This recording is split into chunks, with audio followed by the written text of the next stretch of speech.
35 ஆண்டுகளாக பல டாக்டர்களை உருவாக்கிய பிரகாஷ் இன்ஸ்டிடியூட்டின் நீட் ரிப்பீட்டர்ஸ் கோர்ஸ், டே ஸ்காலர்ஸ் மற்றும் ரெசிடென்ஷியல் ப்ரோக்ராம். உங்கள் வெற்றியை உறுதி செய்யுங்கள்.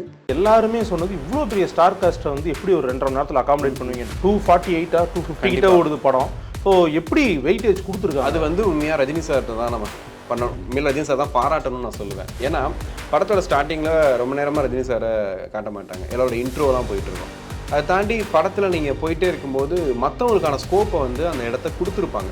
ஓகே, ஆமாம், எல்லாருமே வந்து விளையாட விட்டுருக்காரு உண்மையாகவே சொல்ல போனால்.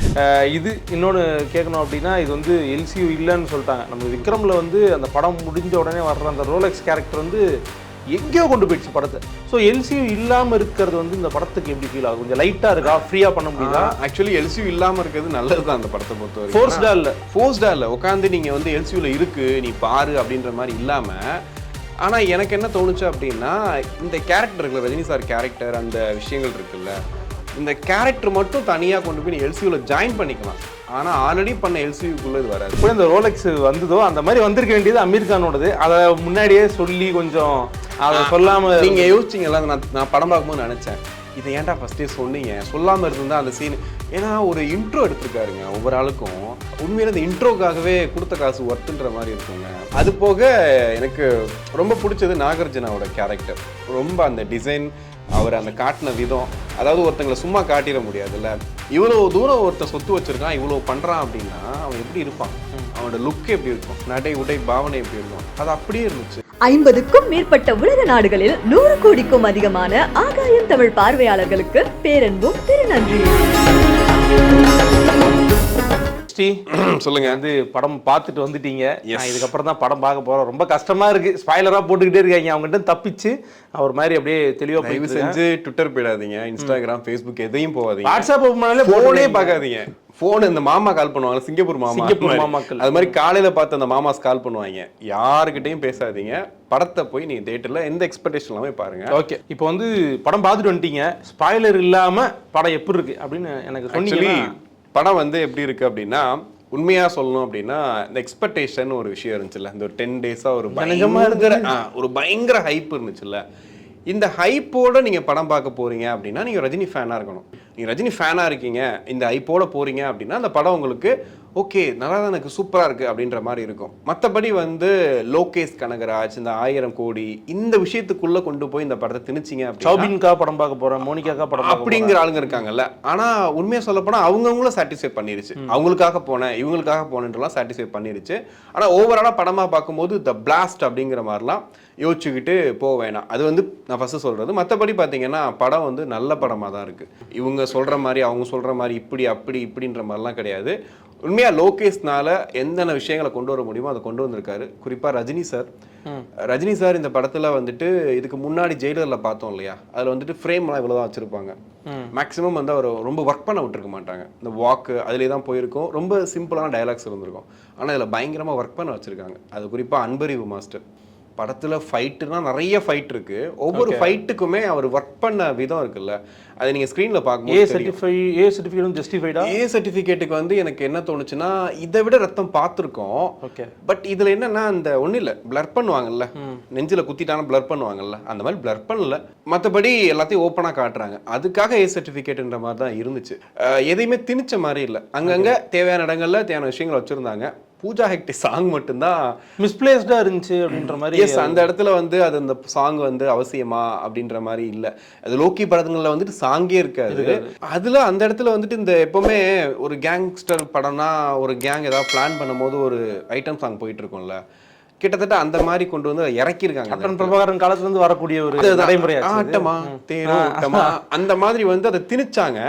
அதுக்கு ஒரு கான்செப்ட் ஒன்று ரெடி பண்ணியிருக்காங்க. பட் இருந்தாலும் அது ரொம்ப அப் டு த மார்க் இல்லையோன்ற மாதிரி இருந்துச்சு. ஃபஸ்ட்டு நான் கேட்க நினைக்கிறது என்ன அப்படின்னா, எல்லாருமே சொன்னது இவ்வளோ பெரிய ஸ்டார் காஸ்ட்டை வந்து எப்படி ஒரு 2.5 மணி நேரத்தில் அகாமடேட் பண்ணுவீங்க? 248 250 கிட்ட ஓடுது படம்.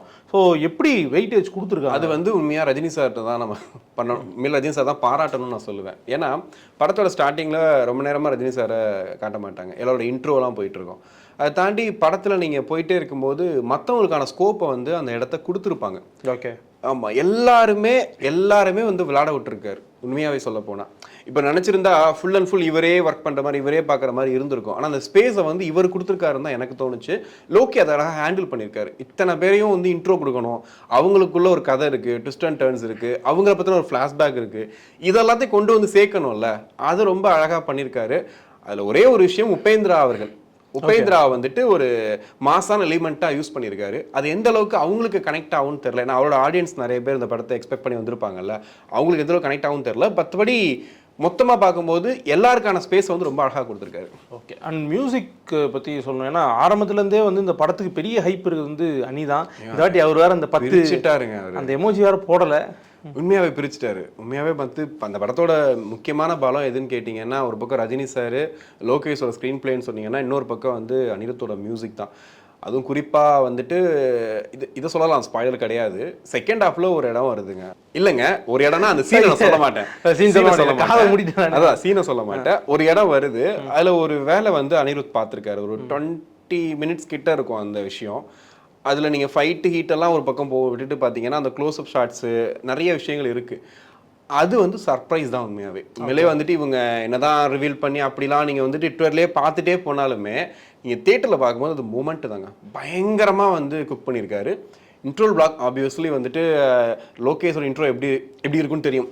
இன்ட்ரோவல்லையே அங்கே கமல் சார் வந்துட்டு விக்ரமில் வந்துட்டு ஆரம்பிக்கலாமான்றாரு, இவர் முடிச்சிடலாமா அப்படிங்கிறது தான். ஆமாம், அதுதான் முன்னாடி நம்ம தான் பேசியிருக்கோம்னு நினைக்கிறேன். எதெல்லாம் வந்து அவருடைய ப்ரோமோவில் வருதோ அதெல்லாம் வந்து அவருடைய இதில் வந்துருக்கு. ஆனால் படம் ஃபுல்லாக ட்விஸ்ட் அண்ட் டர்ன்ஸ் வந்து ஏகப்பட்ட ட்விஸ்ட் அண்ட் டர்ன்ஸ் இருக்குங்க. ஒரு வருதுன்னா இன்னொன்று வரும். ஆனால் சில இடங்களில் கொஞ்சம் எக்ஸ்பெக்டேஷனாக இருக்கும். ஓகே, இதெல்லாம் வந்து எக்ஸ்பெக்ட் பண்ணதானே அப்படின்ற மாதிரி இருக்கும். சில இடங்களில் ஓகே நல்லா இருக்குல்ல அப்படின்ற மாதிரி இருந்துச்சு. ஒரு பெரிய கொஸ்டின் ஒன்று என்ன அப்படின்னா, திரு ரத்னகுமார் அவர்கள் வந்து லோகேஷ் கனகராஜனுடைய படத்துக்கு எல்லாத்துக்கும் பெரிய கான்ட்ரிபியூஷன் தான். ஓகே, இவர் இருக்காரு நல்லா இருக்கும் அப்படின்ட்டுலாம். இது வந்து அவர் இல்லாமல் பண்ண ப்ராஜெக்ட், ஏதாவது டிஃப்ரென்ஸ் தெரியுதா? இல்லை அது எப்படி டிஃப்ரென்ஸ் வந்து ரைட்டிங்கில் கொஞ்சம் இருந்துச்சு, அது உண்மையாகவே வந்து ஒத்துக்கணும். டைலாக்ஸ் வந்து not up to the core அப்படின்னு சொல்லுவாங்கல்ல, அது மாதிரி இருந்துச்சு. ரொம்ப கனெக்டடான டைலாக்ஸ் வந்து இல்லை, கொஞ்சம் அவேவாக தான் இருந்துச்சு. எமோஷனல் டைலாக்ஸ்லாம் வரும்போது ரொம்ப யதார்த்தமாக, இப்போ வந்து சத்யராஜாவே பேசினா எப்படி இருக்கும், ஓகே அப்படிதான் இருந்துச்சு. அது வந்து ரொம்ப டீப்பா எடுத்துட்டு போலையோ, எல்லாரும் நீங்களே பேசுங்கன்ட்டு விட்டாரோ, நீங்களே பேசுங்க தெரியல. அப்புறம் ரஜினி சார் வந்து ஒரு இடத்துல ஒரு க்ளோஸ் அப்ஸ் அதான் சொல்லுவாரு, அவரே சொன்னாரு தெரியுமா, ஒரு ஷார்ட் வச்சாங்க எனக்கு ரொம்ப க்ளோஸ் வருவாங்க நினைச்ச வைக்கலன்னு சொல்லிட்டு, அதை ரொம்ப புரிஞ்சு ரொம்ப அழகா வந்து அது ஒரு கண்டினியூட் சார், ரொம்ப லென்த்தான டயலாக் ஒன்று வரும், அது ரொம்ப அழகா பண்ணியிருக்காரு. அதை வந்து நீங்க படம் பார்க்கணும். ஆமா, எனக்கு நீங்க சொல்லிடுறீங்களோன்னு பக்குன்றது என்னன்னு சொல்லிட மாட்டேன், எங்க ஸ்பாயில் ஆகுன்னே தெரியல. ஓகே, இது இன்னொன்னு கேட்கணும் அப்படின்னா, இது வந்து எல்சியூ இல்லைன்னு சொல்லிட்டாங்க. நம்ம விக்ரம்ல வந்து அந்த படம் முடிஞ்ச உடனே வர்ற அந்த ரோலெக்ஸ் கேரக்டர் வந்து எங்கேயோ கொண்டு போயிடுச்சு படத்தை. ஸோ எல்சியூ இல்லாமல் இருக்கிறது வந்து இந்த படத்துக்கு எப்படி ஃபீல் ஆகும்? கொஞ்சம் லைட்டாக இருக்கா, ஃப்ரீயாக பண்ண முடியுதா? ஆக்சுவலி எல்சியூ இல்லாமல் இருக்கிறது நல்லது தான் அந்த படத்தை பொறுத்தவரைக்கும். ஃபோர்ஸ்டா இல்லை உட்காந்து நீங்கள் வந்து எல்சியூவில் இருக்கு நீ பாரு அப்படின்ற மாதிரி இல்லாமல். ஆனால் எனக்கு என்ன தோணுச்சு அப்படின்னா, இந்த கேரக்டர் இருக்குல்ல, ரஜினி சார் கேரக்டர், அந்த விஷயங்கள் இருக்குல்ல, இந்த கேரக்டர் மட்டும் தனியாக கொண்டு போய் நீ எல்சியூவில் ஜாயின் பண்ணிக்கலாம். ஆனா ஆல்ரெடி பண்ண எல்சியூக்குள்ள இது வராது. அந்த 2 கண்டெய்னர் ஹார்பர்ல அதெல்லாம் எல்லாமே உருட்டுதாங்க, எல்லாமே ஒண்ணுமே இல்லைங்க, அதெல்லாம் எதுவுமே கிடையாது. அதாவது சொல்லிட்டாரு, ஸ்டாண்டர்ட்னு சொல்லிட்டாரு. அதுல எப்படி ரோலெக்ஸ் வந்து லாஸ்டா சில விஷயங்கள் பண்ணார்ல, அதே மாதிரி அமீர் கான் வந்து ஒரு விஷயம் பண்ணியிருக்காரு. அது வந்து ரொம்ப வந்து எலக்டாலாம் யோசிக்க தேவையில்ல, ரொம்ப சர்வசாதாரணமாக ஒரு விஷயம் பண்ணியிருக்காங்க. அது ரொம்ப நல்லாவும் இருக்குது. தேட்டரில் வந்துட்டு கிளாப்ஸும் வாங்கியிருந்தாங்க. அது ஓகே, அது வந்து லோக்கியோட மேஜிக். என்ன பண்ணுன்னா, அது எப்படி அந்த ரோலெக்ஸ் வந்ததோ அந்த மாதிரி வந்திருக்க வேண்டியது அமீர் கானோடது. அதை முன்னாடியே சொல்லி கொஞ்சம் அதை சொல்லாமல் நீங்கள் யோசிச்சிங்களா? நான் படம் பார்க்கும்போது நினச்சேன், இதை ஏன்டா ஃபஸ்ட்டே சொன்னீங்க, சொல்லாமல் இருந்தால் அந்த சீன். ஏன்னா ஒரு இன்ட்ரோ எடுத்திருக்காருங்க ஒவ்வொரு ஆளுக்கும். உண்மையில இந்த இன்ட்ரோக்காகவே கொடுத்த காசு ஒர்த்துன்ற மாதிரி இருக்குங்க. ஒரு ஆக்டரை வந்து எப்படி எலிவேட் பண்ணி காட்டுறோன்றது இருக்குல்ல, அந்த பிஜிஎம்மோட சேர்த்து யார் யாருக்கு என்னென்ன சிக்னேச்சரோ அதை அப்படியே அழகாக யூஸ் பண்ணியிருக்காங்க. இவர் அமீர் கான் இன்ட்ரோலாம் ஒரு மாதிரி நல்லா இருந்துச்சு, வாவ் அப்படின்ற மாதிரி இருந்துச்சு. எனக்கு என்னன்னா, ஒரு பக்கம் நீங்கள் சூப்பர் ஸ்டார்னு பக்கம் ஒருத்தர் வச்சு அவருக்கு ஒரு இன்ட்ரோ கொடுக்கணும், இது பண்ணணும். இன்னொரு பக்கம் இவங்களோட மாசை ஏற்றிட்டே இருக்கணும். நாகார்ஜுனா வந்து எங்கேயோ இருக்காரு, அதாவது படத்தை சொல்றேன், படத்துல எங்கேயோ ஒரு இடத்துல இருக்காரு, பயங்கரமா அவர் காட்டுறாங்க, ஓவரா இது பண்றாங்க. அவருக்கு ஆப்போசிட்டா அவர் வரும்போது இவர் என்னன்னு சொல்லி காட்டணும்ல, அது ரெண்டையும் மேட்ச் பண்றதுக்கு ரொம்ப கஷ்டம் இல்ல. இப்போ நீங்க ஃபைட் சீன்லாம் பழைய படங்களை பார்த்துருப்பீங்க.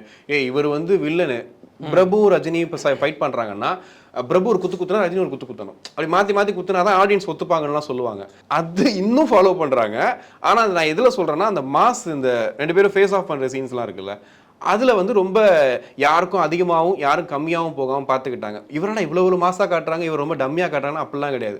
அடுத்த சீன்லேயே அடுத்து எல்லாமே மாறுது. ஸோ அதெல்லாம் ரொம்ப அழகாக பண்ணியிருக்காங்க. எப்படி இருக்குது camera and colour grading? Colour grading உங்களுக்கு தெரியாதா? அதே தான் லோக்கியோட அந்த இருட்டு ரூமில் அப்படின்வாங்கல்ல, அது மாதிரி இருட்டு காட்சிகள் நிறைய இருக்கும். அந்த தான் கேமரா ஒர்க்கு பக்காங்க. அதில் ஃபைட் சீனுக்கு தான் முக்கியமாக, ஃபைட் சீனுக்குலாம் கேமரா ஒர்க்கு பிரிச்சுட்டாரு. அந்த கிளைமேக்ஸ்க்கு முன்னாடி ஒரு சில சீன்ஸ் வரும். அந்த சீன்ஸில் அந்த ஃபைட் சீன்ஸ்லாம் பார்த்தீங்கன்னா வேற மாதிரி. அதாவது சீட் பண்ணலை, ரஜினி சார் ஒர்க் பண்ணியிருக்காரு. அதை எவ்வளோ ஒர்க் பண்ணாரோ அது ரொம்ப அழகாக காட்டணும்னு ரொம்ப ஒர்க் பண்ணிருக்காங்க. இவங்க ஒர்க் பண்ணியிருக்காங்க. ஓகே, இந்த மோனோபோட் கேமரா யூஸ் பண்ணி தானே விக்ரமில் அந்த இதெல்லாம் பண்ணுவாங்க தெரியுமா, அந்த இன்ட்ரோ பிளாக்கில். அது மாதிரி இதில் ஒரு விஷயம் பண்ணியிருக்காங்க. அது எக்ஸ்ட்ரா என்ன கேமரான்னு எனக்கு தெரியல. பட் ஆனால் அந்த மூமெண்ட் இருக்குல்ல, நீங்கள் அந்த இது சொல்கிறீங்களா, ரோபோட் கேமரா மாதிரி ஒன்று பண்ணியிருக்காங்க. அது எப்படி இருக்குன்னா, அந்த மூமெண்ட்டு அந்த கையை நீட்டுறாங்கல்ல, ஒரு ஃபைட்டர் கையை நீட்டும் போது அந்த கையோட சேர்த்து போகும். நமக்கு பார்க்குறவங்களுக்கு வந்து ஒரு மாதிரி விஷுவல் ட்ரீட்டாக இருக்குது. டிக் டிக் டக் டிக் டக் டக் அப்படின்ற மாதிரி இருக்குது. அது ரொம்ப சூப்பர். ஸ்ருதிஹாசனை பற்றி நீங்கள் கேட்கவே இல்லை. ஒரு தடவை கேட்டே வரேன், எனக்கு ஸ்பாயில் ஆகக்கூடாதுன்னு. சரி, நீங்கள் மிச்சம் இருக்க ஆக்டர்ஸ் பற்றி சொல்லுங்கள். நம்ம இதில் என்னென்ன சிக்கல் இருக்குன்னு பேசுறது முன்னாடி ஸ்ருதிஹாசன் இல்லைங்க, உண்மையாலே ஸ்ருதிஹாசன் வந்து ரொம்ப நல்லா பண்ணியிருந்தாங்க. இன்னொரு கேரக்டர் ஒருத்தங்க இருக்காங்க, உலகநாயகன் பொண்ணுடா அப்படின்ற, உலகநாயகன் பொண்ணுடா அப்படின்ற மாதிரி. ஆமாம், பொண்ணுடா, நான் அது வந்து கோல்விடா சொல்கிறேன், பொண்ணுடா அப்படிங்கிற மாதிரி ஒரு விஷயம் பண்ணியிருக்காங்க. அதுக்கப்புறம் ஒரு சர்ப்ரைஸ் கேரக்டர் ஒன்று இருக்குது. அது வந்து ரொம்ப அமைதியாக, ரேபா ஜான். ஆமா, அது என்னங்க ரேபா ஜான் நான் கேட்குறேன், ஆமாட்டீங்க. ரேபா மோனிகா ஜான் அவங்கள சர்ப்ரைஸ்? இல்ல, அவங்க சர்ப்ரைஸ் கிடையாது. இல்லையே, அவங்க ட்வீட்ல வேற போட்டாங்க, அவங்க வேற, நான் சொல்லியே. அது மாதிரி அவங்க ஒரு விஷயம் சரி பண்ணியிருக்காங்க. அந்த மாதிரி ஒரு விஷயம் இருக்கு. அது போக எனக்கு ரொம்ப பிடிச்சது நாகார்ஜுனாவோட கேரக்டர். ரொம்ப அந்த டிசைன், அவர் அந்த காட்டின விதம். அதாவது ஒருத்தங்களை சும்மா காட்டிட முடியாதுல்ல. ஆக்சுவலி சொல்லுவாங்க, தளபதி படத்துல வந்துட்டு அந்த ஃப்ரேம் வச்சோன்னு அரவிந்த் சாமியை பார்க்கும்போது கலெக்டர்ப்பா, இந்த ஆள் கலெக்டர் தான் அப்படி ஒரு ஃபீல் கொடுத்தோம்ல. அதே மாதிரி இவ்வளோ தூரம் ஒருத்தன் சொத்து வச்சிருக்கான், இவ்வளோ பண்றான் அப்படின்னா அவன் எப்படி இருப்பான், அவனோட லுக் எப்படி இருக்கும், நடை உடை பாவனை எப்படி இருக்கும், அது அப்படியே இருந்துச்சு. அவருக்கு வந்து நீங்க பிஜிஎம்லாம் கூட போட தேவையில்ல. தலைவன் சும்மா அப்படி தள்ளி விட்டு வராரு, வேற மாதிரி இருக்கு. அவருக்கு இன்ட்ரோக்கும் அவரை பத்தின ஒரு கதைக்கும் ஒரு மாதிரி ஒரு மாண்டேஜ் ஷாட்ஸ் எடுத்திருப்பாங்க. அது ஒரு மாதிரி நல்லா இருக்கு, ஒரு மாதிரி கிளாசிக்கா நல்லா பண்ணியிருக்காங்க அந்த விஷயத்த. சௌபின் தாங்க, அதான் அவர் பத்தி சொல்றதுடா படத்தோட கதையால அவருடைய கேரக்டர் பேரு அவரே ரிவீல் பண்ணிட்டாரு. அதனால இதுலயே போட்டாங்களே ஃபர்ஸ்ட் போஸ்டர் தயால்ன்ற கேரக்டர். ஆனா என்னன்னா, அவர் வந்து நம்ம ஃபர்ஸ்ட் ட்ரைலர் டீசர்ல பார்க்கும்போது இவர் இவ்வளவுதான் பயன்படுத்திருக்கீங்களா, அந்த பக்கம் அந்த பெரிய ஆளுங்க அப்படின்லாம் சொல்லிட்டு இருந்தோம். ஆனா படத்துல அவன் தான் பெரிய வேலையா பார்த்துட்டு போயிட்டான். அந்த மாதிரி ஒரு வேலையை பாக்குறாரு. அது ஆக்சுவலி அது நீங்க கேரக்டரா பார்க்கும்போது உங்களுக்கு புரியும், அந்த படத்தை பார்க்கும்போது உங்களுக்கு கண்டிப்பா அது புரியும். செல்லக்குட்டி ஃபிலோமின் ராஜ் அவர்களுடைய கட்ஸ் இப்படி இருக்குலாம். அதாங்க, என்னங்க லோக்கி அவங்க எல்லாம் ஒரு டீம் தானே, எல்லாம் ஒரே டீம் தான், ஒரு டீம் தானே. இப்ப நம்ம ஃப்ரெண்ட்ஸ் கோபிநாத் அந்த மாதிரி சேட்டாக்கல டீ குடிப்போம். ஆமா, நீங்க காலையில போனாலும் அதே டீ தான், நைட்டு போனாலும் அதே டீ தான், நைட் மிட் நைட்ல போய் டீ குடிச்சாலும் அதே மாதிரி தான், அதே சேட்டா தான், அதே சேட்டா அதே டீ. ஏன்னா பிகாஸ் ஒரு டீம் வச்சுக்காரு, சேட்டா ஒரு பையன் அவரோட பையன் இருப்பாங்க, 3 பேர் ஒரு காம்பினேஷன் ஒரு டீ போட்டு கொடுப்பாங்கல்ல, அது சுவை மாறவே மாறாது. அது மாதிரி லோகேஷோட அந்த டீமோட இது ஒர்க் இருக்குல்ல, அது மாறவே மாறாது. மொத்தத்துல கேமரா, கலரு, எடிட் மூணுமே வந்து நீங்க கைதி, விக்ரம், மாஸ்டர், லியோ கண்டிப்பா லியோவோட கலர் தான் அதே மாதிரி தான் இருக்கு. இப்போ ஹார்டஸ்ட் பில் மாதிரி என்ன நெகட்டிவான விஷயம் எல்லா படத்துலயுமே இருக்கும், இந்த படத்துல நீங்க ஃபீல் நெகட்டிவான விஷயங்கள் வந்து எனக்கு தோணுனது கொஞ்சம் லேக் இருந்துச்சு படத்துல. ரொம்ப தேவையில்லாம இந்த கதையை இவ்வளவு தூரம் சொல்லணுமா அப்படிங்கிற மாதிரி சில இடங்கள் தோணுச்சு. அதுல குறிப்பா அவங்க சத்யராஜோட ஸ்டோரியா இருக்கட்டும், ஸ்ருதிஹாசன் அவங்க சம்மந்தப்பட்டது நிறைய இடங்கள்ல இதை கடந்து போயிடலாமே, எதுக்கு இதுக்குள்ளேயே சுத்திக்கிட்டு இருக்கோம் அப்படின்ற ஃபீல் இருந்துச்சு. இன்னொன்று சில நேரங்கள்ல நமக்கு தோணும், இவனை போட்டு சொல்ற கதையே முடிஞ்சிருமே, ஏன் அவனை வச்சுக்கிட்டு இருக்கோன்னு ஒரு ஃபீல் வரும்ல. அது 2-3 இடத்துல வந்துச்சு. அந்த லாஜிக் லூப் ஹோல்ஸ். ஆமா, அது மாதிரி கொஞ்சம் லாஜிக்கா இல்லாம கொஞ்சம் போன மாதிரி இருந்துச்சு. செகண்ட் ஹாஃபை பொறுத்த வரைக்கும் சின்ன லேக் இருக்கு. அந்த ஸ்டார்ட் ஆகி போயிட்டு இருக்கும்போது அதை முன்னாடியே சொல்லியிருக்கலாமே, அதை ஏன் வந்து நீங்க மறைச்சு வச்சிங்க அப்படிங்கிற மாதிரிலாம் இருந்துச்சு. கொஞ்சம் தேவையில்லாம சீன்ஸை கொஞ்சம் எக்ஸ்டெண்ட் பண்ணி வெளியில கொண்டு போறாங்களோ அப்படிங்கிற மாதிரிலாம் இருந்துச்சு. ஏன்னா அவங்க அதை வேற ரூட்ல யோசிச்சிருக்கலாம். இப்போ விக்ரம் படத்துல எடுத்துக்கிட்டீங்கன்னா ஒரு இன்சிடென்ட் நடக்க போகுது, நமக்கு அது தெரிஞ்சாலும் அதை நம்ம பார்க்கும்போது ஒரு மாதிரி வாவ் அப்படிங்கிற மாதிரி இருக்கும்ல. அந்த ஃபார்முலா தான் இதுலயும் ஒர்க் அவுட் ஆயிருக்கு. ஆனா அது கொஞ்சம் ஓவர் டோஸ் ஆயிடுச்சோன்ற மாதிரி தோணுச்சு. ஒரு கட்டத்துக்கு மேல இது நாங்க ஓகே 1 போதுமே 2 போதுமே 3 வரும்போது எதுக்கு 3 அப்படிங்கிற மாதிரி இருந்துச்சு. வேற அது மட்டும் தான் கோட் வேர்ட்ஸா இருக்கு. நான் போய் படம் பார்க்கும்போது கிறிஸ்டி சொன்னதுதான் நீங்க படம் பார்க்கும்போது நான் என்னெல்லாம் சொன்னோன்னா அதெல்லாம் நீங்க பாப்பீங்க. ஏன்னா எதையுமே ஸ்பாயிலர் பண்ணிடக்கூடாது இல்ல. நல்ல விஷயம். அதுக்கப்புறம் ஃபைனலாக ஓகே 2 கொஸ்டின் இருக்குது முன்னாடி நான் கேட்டுறேன். ஓவராலாக என்ஜாயபிளான ஜாலியான படம். கண்டிப்பா ஓவராலாக நீங்க போய் பார்க்கும் போதெல்லாம் அதான் சொல்றதுல எக்ஸ்பெக்ட் பண்ணாதீங்க எதையுமே.